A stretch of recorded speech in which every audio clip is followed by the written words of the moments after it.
Good morning. Here we are in Canberra at the Australian National University, and I'm speaking to my friend who's visiting from Canada. Her name is Trish Fotheringham.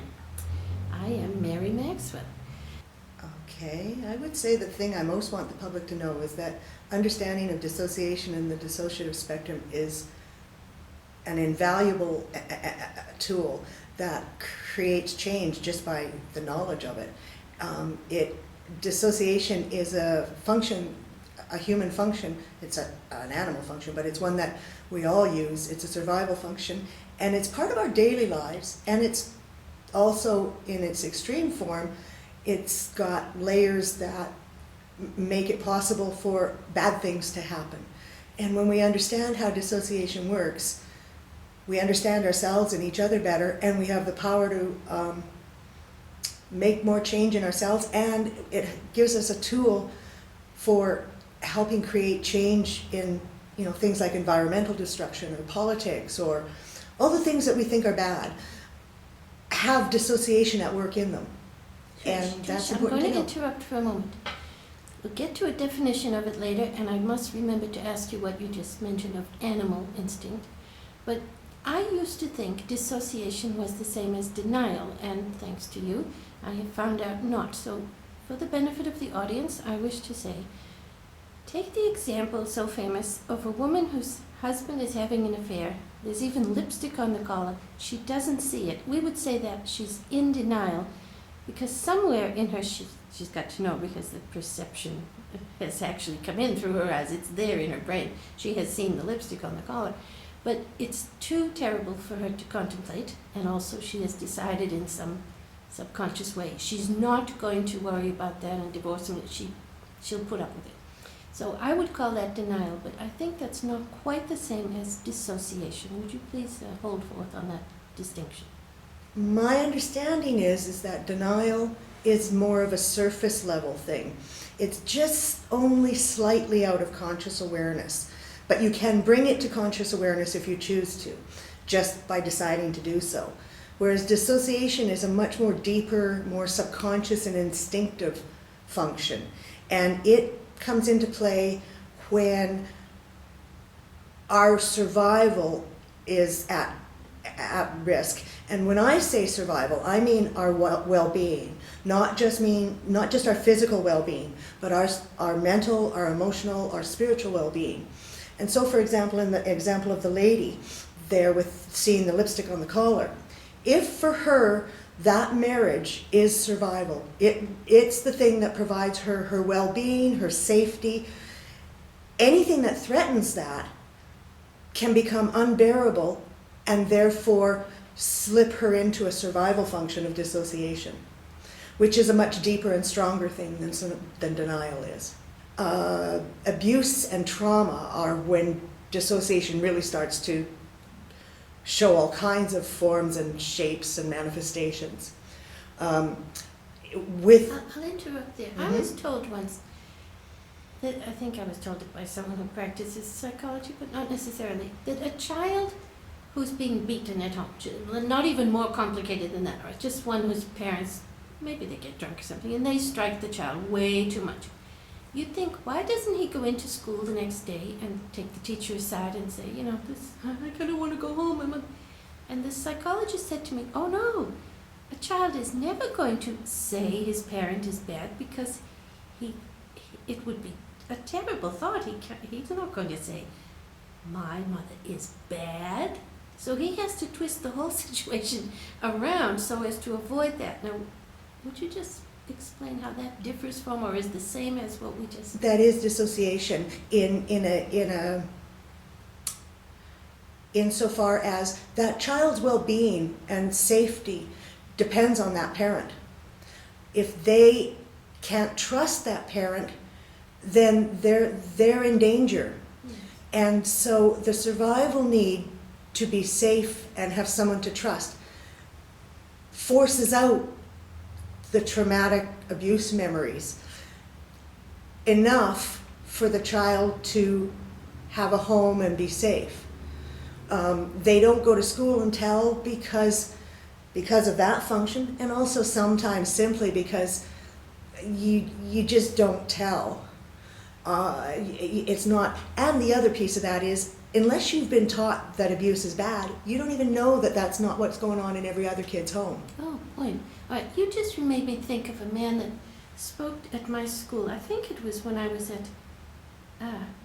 I was just a visiting scholar at Emory University. That was in the year 2000, I guess. And you know how speakers come around and they put a sign on the bulletin board and you just go into the classroom and listen? This man was the one who had discovered, or you might say whistleblown, the situation of the My Lai massacre. Now, he was a helicopter pilot, and his co-pilot was in the room with us that day at the speech giving also. And they hadn't seen each other in about 20 years, and I think the older man said he simply took to the bottle for 20 years, and I forget what the other man did, but they both had, first they saw the strange killings going on down below in the helicopter, and they called in for help or whatever, and I guess they realized after a while that they weren't supposed to be calling in for help. So if the audience doesn't know what I'm talking about, I think it was 1963 or thereby, My Lai, M-Y space L-A-I. And finally, a particular lieutenant was court-martialed for it and even got a minor sentence. Now, that was during the Nixon administration, so it was a bit later. But this man said, and I didn't believe him at the time, so that goes to show that since 2000 I've come a little bit up in my sophistication of these things. I thought he must be lying when he said he put it away in his mind and never thought of it again until then. I think he then wrote a book around, probably he was promoting his book on that trip, and he has since died. And by the way, one thing he said was that he was then sent on many punishment missions. He was sent into, difficult battlefield conditions without cover, and he thought that was because he had been a whistleblower, but that's quite an aside from what I'm getting at here. I'm getting at his need to just not handle it, and I don't think that was because he wanted to believe that the army was beautiful and that they wouldn't do it. I think it was just overwhelming. What do you think is why he got rid of the whole thing in his life for 20 years and then brought it up again? I don't know anything about the story other than what I've just heard you tell now. But my understanding of it would be if he's saying that he just put it away and he didn't think about it and he checked the bottle, I would say that it was an unbearable thing for him to know that this had happened and that his government, his employers, his bosses were allowing it and even condoning it, and they were punishing him for trying to speak the truth about it. And a decent man wants to do right, and he wants to do right by his employer. Mm-hmm. He was in conflict at a survival level there. Mm-hmm. His physical survival, his career survival, his entire life depended on him doing what his bosses said. Well, I don't know that he stayed in the service for those 20 years. Yeah, but still, he didn't end up having his life completely taken away from him because of it. Yeah. He didn't end up thrown in jail. He didn't end up having his family killed, etc. Yes. So his well-being, somewhat physical and also on a mental and emotional level, were at stake here. If he kept that in his conscious mind, he couldn't get through his days. If it's pushed out of his mind, and it sounds like it was consciously pushed out, but then through the need for the safety and the well-being, that adds the survival dissociation level in it, in my opinion, and takes it so that it becomes locked away more securely so that he can get through. But it sounds like it wasn't full-out dissociation because he needed to take to the bottle to keep it stuffed. Interesting. Well, I think I almost heard an answer just as soon as I asked the question, and you made one comment, which was, I think, that he couldn't find a place, to put it. That's been my problem. Not that I don't think I push down or throw away what I discover about what the hell we've been doing in the world, I mean the United States military, for example. It's that there is no place for me to go to talk about it, because as soon as I tell it to either relatives or friends, I get them a big turn off. And then you'd think I could go to find some institutional place where I can say it, be it a court or university or someplace.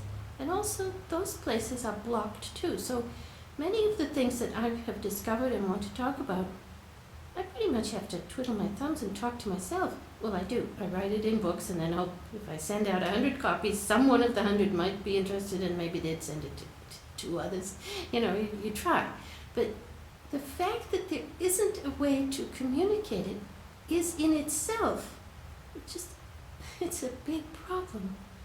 That becomes an unbearable thing of that you can't share it. Yep. And so then some level of dissociation would function there to be able to allow you to keep going. It doesn't sound like it's the awareness of it, but it's some piece of connection to it enough to keep you able to function. Mm-hmm. And that's the thing about dissociation.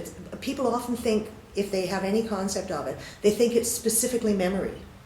But you can have the memory of the event and dissociate from the emotions of it. Or you can have all of the memory and the emotions, but not remember how horrible it smelled. Basically, dissociation has behavior in it. It has affect, which is emotions. It has the sensations, the physical bodily sensations. And it has the knowledge, the sense of awareness of the stuff. And it has your sense of identity. Well, So every event we go through contains all those pieces, all those aspects of experience. And any one or all aspects can be dissociated. What if person A had a traumatic experience and thoroughly blanket covered it for many years, and I were to open a little can that smelled like whatever the smell was on that day, and I just suck it to her so she can't get away from it?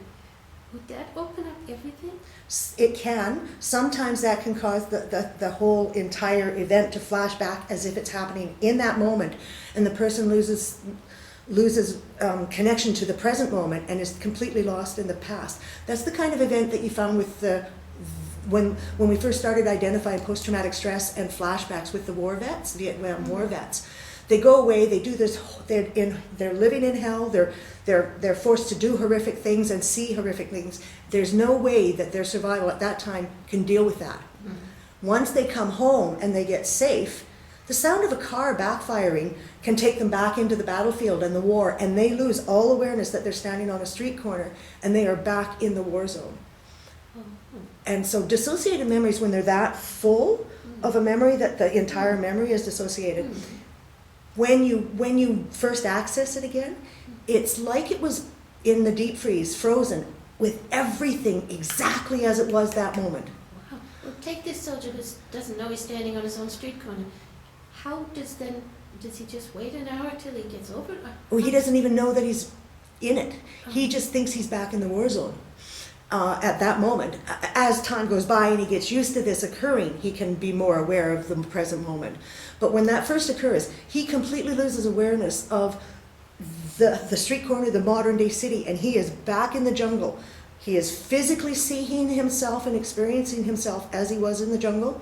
He's smelling the smells, hearing the sounds. He's feeling the sweat. He's feeling the cocaine leaves that he was chewing on.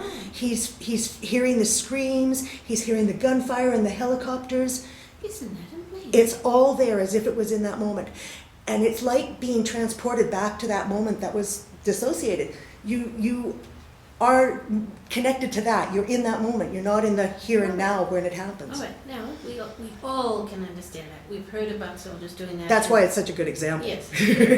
Well, now get on to another subject here, which I even hate the word abuse, but I guess I'll put up with it for now. I mean, it's just a word that I can tell you I don't like it. Maybe I should think of, maybe child battery would even be better, but that's funny sounding, child battery. Because in my youth, we talked about battered children. We never talked about abuse. That came up much later. Mm-hmm. But anyway, no matter what the word is, I realize that your writing and your experience is got not to do with soldiers usually, but with kids that have been mistreated. And let's even, if you don't mind, leave aside totally for now the sexual abuse. I'm talking about frightening the child or degrading him or...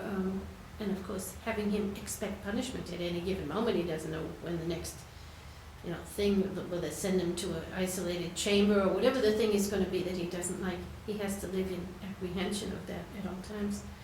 And now tell me, if that kid say that, let's say that it ended when he was 5, it normally wouldn't, but say all that bad stuff ended at 5, and now he's 25 and has had 20 years, not on the bottle, but 20 years of being kind of unaware. He went out and lived what looked like a kind of ordinary life, but now it's going to come back. Would it be like the soldier, in which all aspects of the thing are right there and vivid to him, or what's the score? And you'd have to then be careful not to subject a child to sudden re-awareness. So please tell me if you know. My understanding is there's not one straight, clear-cut answer on that. I think it can be a spectrum. I think sometimes a person will get pieces of the memories, like a smell will keep haunting them, or a sound, or a phrase, or a physical feeling.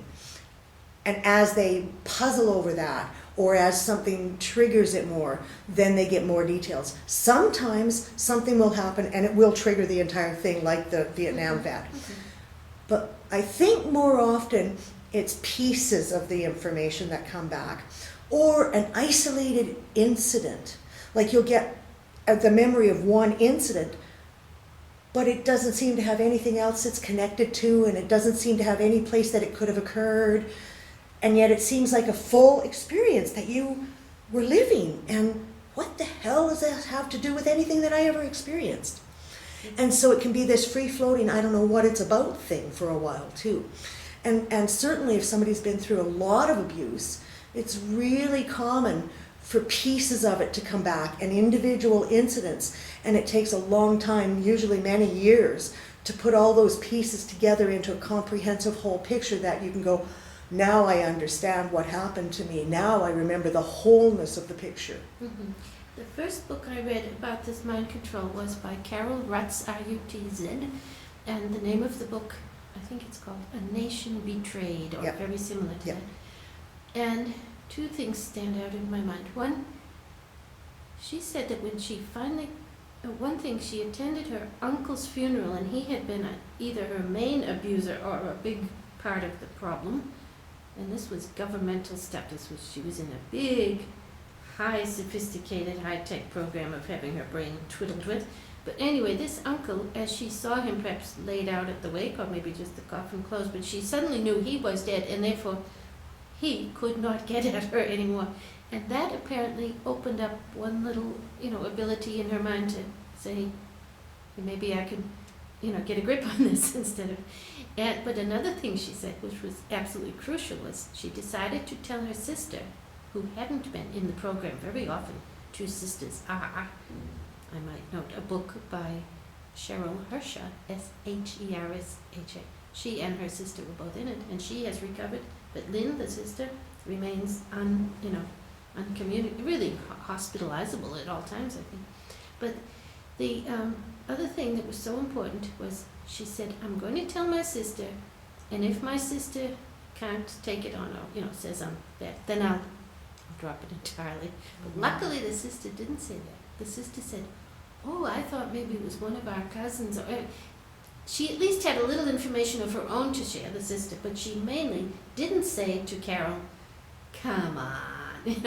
And that was crucial to Carol's being able to continue with opening up her own mind to one more and one more and one more thing. And finally she heard about Freedom of Information Act, and she sent off a lot of quizzes to the powers that be, and she got at least thousands of pages of documents, some of which were not relevant, but some were.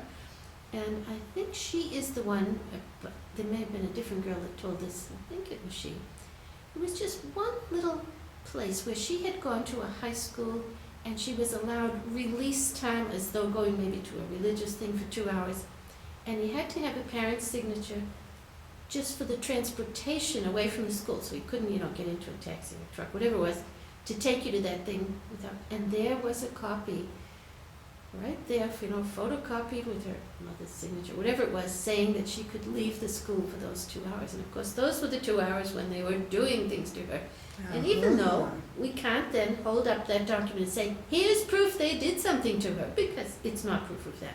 But for her, it was wonderful proof that imaginings in her mind weren't imaginings in her mind, because there it was. Yes. And So, dissociation, big thing. That's my passion. I want everybody to know about.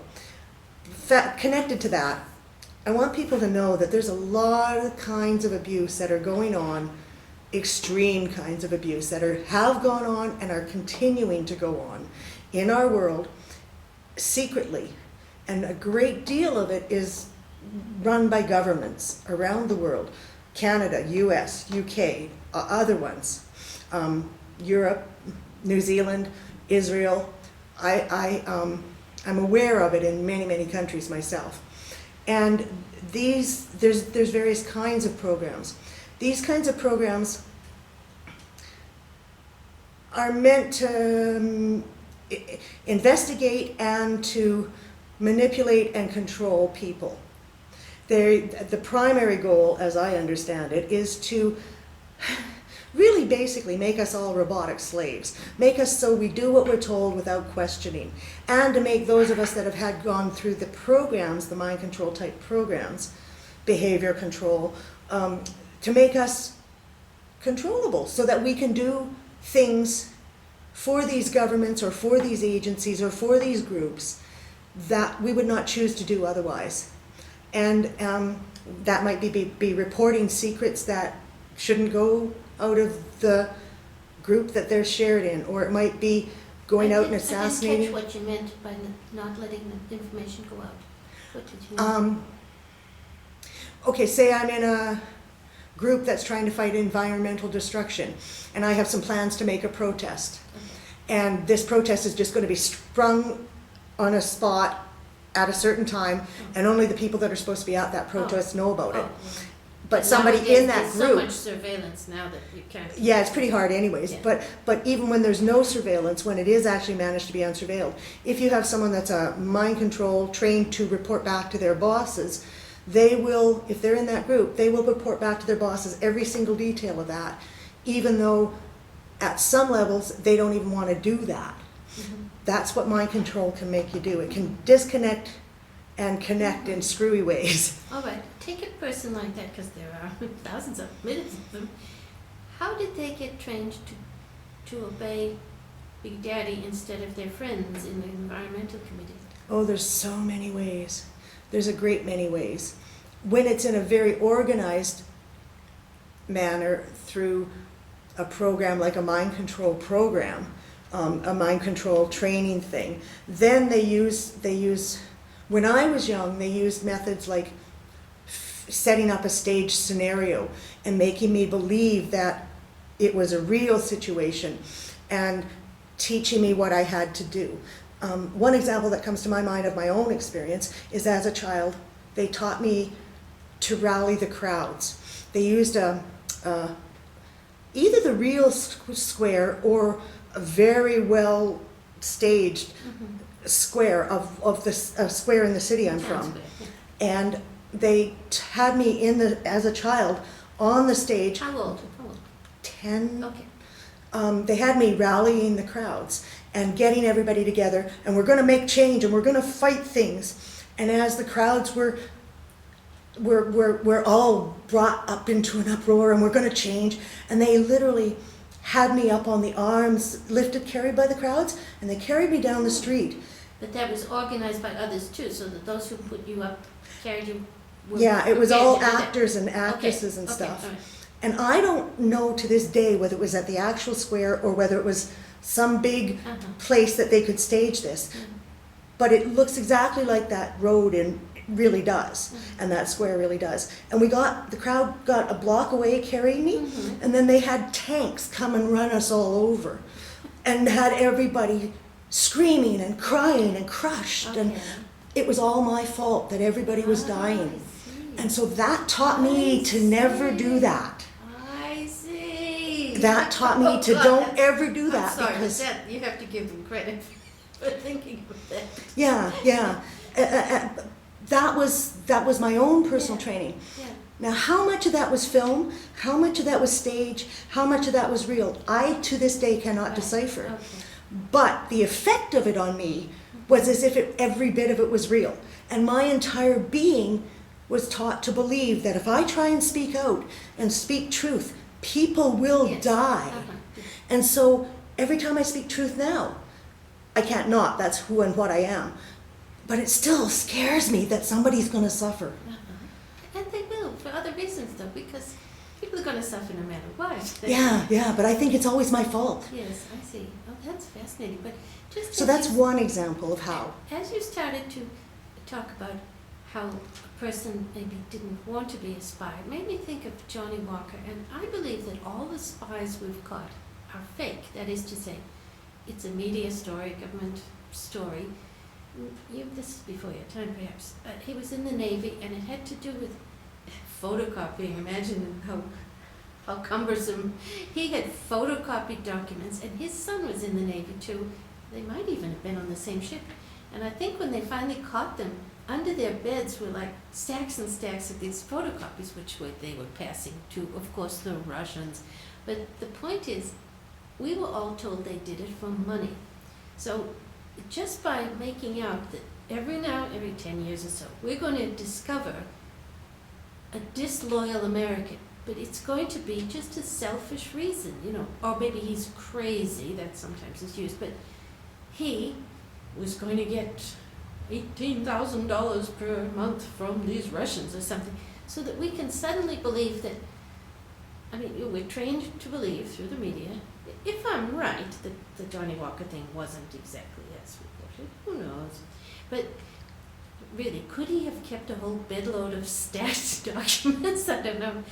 And I think we were just being told that if you hear about those things, it is a money thing and not anything else, that, a spy is trained from the beginning, or that there is such a thing as a type of mind control where you could get a man to do something as weird as that anyway. But I believe, when I've studied it, that is how we get people to do things. And it isn't always through a childhood-based traumatic thing, like you mentioned.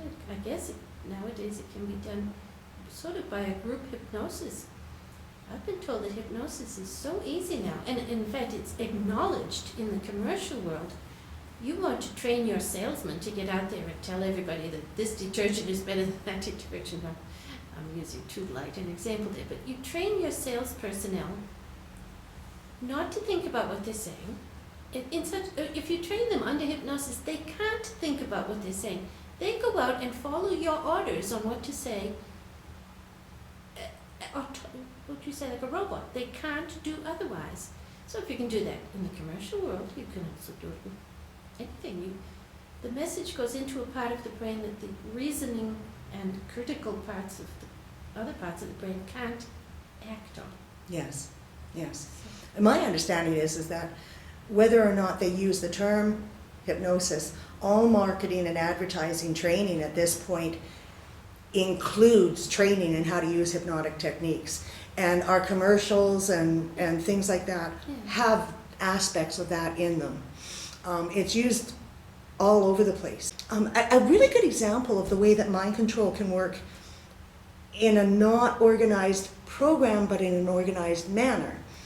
The mafia. We've all heard of the mafia. Yeah. A child grows up in the mafia. They get given the beliefs of that mafia. They get given the ethics of that mafia. They can live within the mafia and be taught at 5 years old how to break into cars and steal them, how to kill somebody, all of that stuff within the framework of the mafia beliefs, and still live in a culture what says that's all against the law. And they can feel like they're decent citizens because they're following their family or their mafia belief system, and they're disconnected from the other beliefs of the culture and the society that says that's against the law to kill somebody. But the mafia belief says, no, that's how we deal with our problems. That's organized crime and organized mind control in a general way, in a way that you're just brought up in it and you believe in it. If you grow up in some kind of a cult, that's the same kind of thing. You grow up within that belief system, and you can have that belief system and be disconnected from the bigger belief system. But when you go out in the ordinary world, you're connected enough to what the ordinary world does to know that you don't tell who you killed. You don't tell that you steal cars or that you lock up those children for a week because they don't do what they're told. You know not to mention those things out there.